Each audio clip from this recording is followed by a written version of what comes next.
अमेरिकेमध्ये माझ्या घरी आज चोरी होता होता वाचली आणि आज ना मला खूप जास्त ओरडा पण बसला. मला कचरा फेकायला बाहेर जायचं होतं आणि त्यासाठी मी डोअरला लॉक करत होते, पण माझ्याकडून ना लॉक लागतच नव्हतं आणि कोणत्या लॉकची कोणती चावी आहे हे पण मला माहिती नव्हतं. कारण याआधी मी कधीच डोअरला लॉक लावलं नव्हतं. नेहमी हेच लॉक लावत होते आणि त्यामुळे मला कळतच नव्हतं. फायनली ते माझ्याकडून लागलंच नाही आणि मी तसाच डोअर ओपन ठेवला आणि बाहेर कचरा फेकायला आले.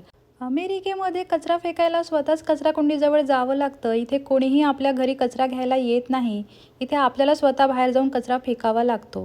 त्यानंतर मला ना एक छोटंसं फ्लॉवर दिसलं, ते मी घरी घेऊन आली आणि आज ना मी जेवणाला मस्त कांदा भजी बनवली होती आणि त्यासोबत मिरची पण तळली होती. तुम्हाला कांदा भजी आवडतात की बटाटा भजी? मला नक्की कमेंट करून सांगा, कारण मला तरी कांदा भजी खूप जास्त आवडते.